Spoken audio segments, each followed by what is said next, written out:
Well, afternoon internet land. I did get that transfer case pulled out of the other tracker, and seems to be in pretty good condition. I thought about cleaning it up, but not going to.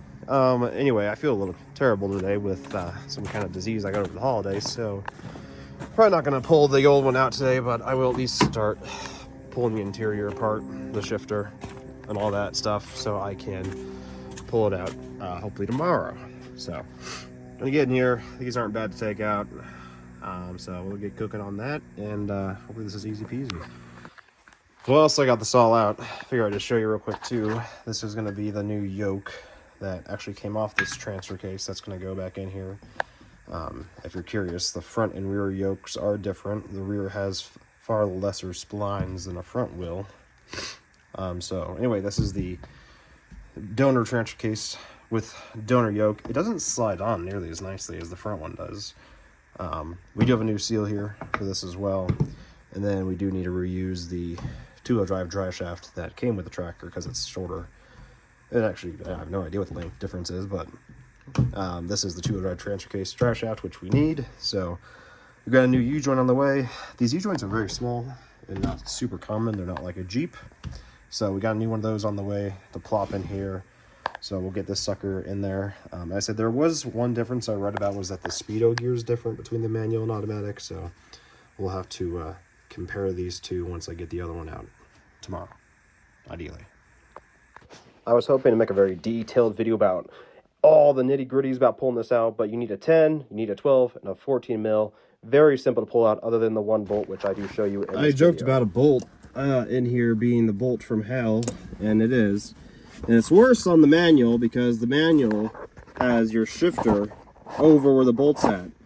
So I always wonder why people pull transmissions to get the transfer case off. I see why that'd be a pain. However, a little finagling later, all you need is, let me take this apart real quick. Oh, it's not gonna happen.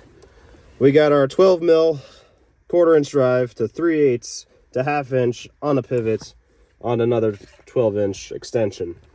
And I was able to get it out, and I was just able to get it back in. So sorry I've made less videos about this particular operation. Not feeling the best. But we did get that bolt in there, and that bolt does suck. It absolutely sucks. So we got the yoke off the donor transfer case. This is the drive shaft out of the two-wheel drive. Sorry, I did it again. Two-door, not two-wheel drive. The two-door tracker.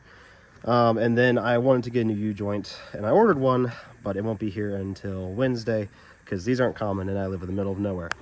So I'm going to get this sucker put on there, make sure this isn't going to slide right away out, and then we can get to put it on cross members, and we're getting pretty darn close to having this done. Quick update, the transfer case is back in, the interior is back in, we have gears, we have all that hoopla doopla, we got our rear drive shaft connected up. I think we have four-wheel drive.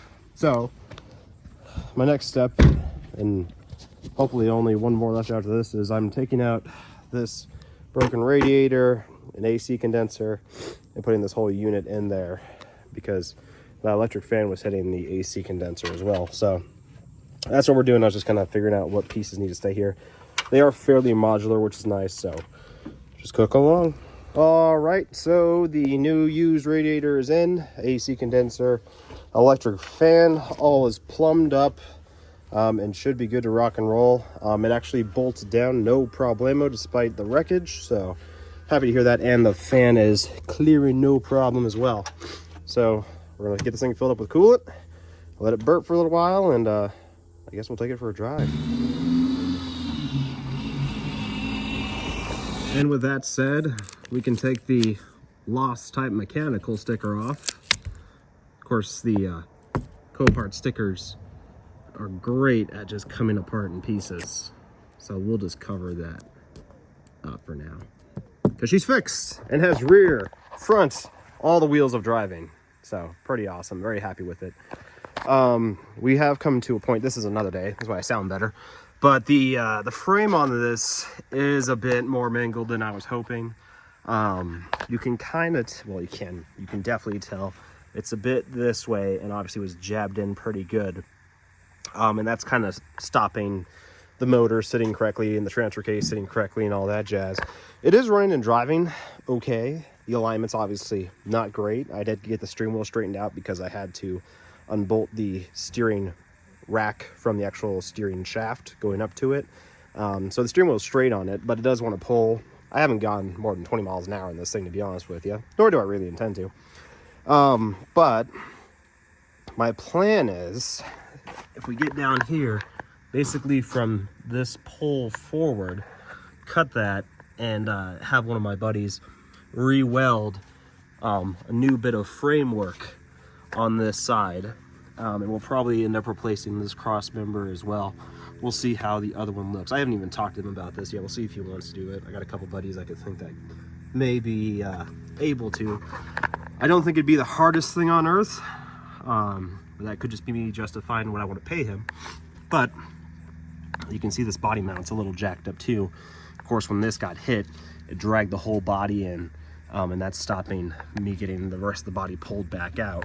So we'll see if we can take this bit of frame off, obviously cut it off, and if I can get someone to weld on a new bit of frame for me. But that will be a job for somebody else on a lift at a shop. As I said, one of my buddies I think can probably do this. But let's go over to the other tracker. Now this tracker, as I've been at many times, you can see this frame is almost completely rust free, not even surface rust on it. And this one was in rear end damage, so nothing up here is bent whatsoever. We got good cross members, we got very straight frame, so hopefully we can take the front end of this off. Now this one is the 4-door version, so it's going to be a little different heading back, but I don't think we're going to need that. I think just from about midsection forward, or midsection I would say, halfway under that front door forward, is what we're going to be trying to confiscate off this one. But before I can do that, I'm going to take this thing and kind of part it down to what I'm going to keep from it. Motor, for sure. The automatic transmission, I don't really have any need for, but it seems like anytime I throw something away, I need it, so I'll probably hold on to that. I know it's stupid, but the exhaust on this one's a lot less rusty. Oh, there's a hole in the other exhaust, actually, so I may just confiscate this exhaust. That saved me something. But I'll take some bits and pieces off here, brake masters, boosters, obviously engine. May one day go through this engine and put in that one, get this one a little hopped up. Who knows what I'll do with it.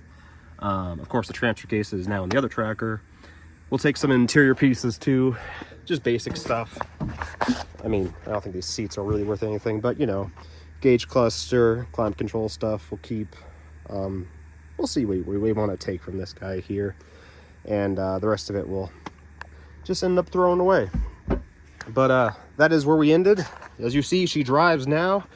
She even does little donuts in the dirt. I was driving along though, and its little grill fell off. Somehow didn't run over it.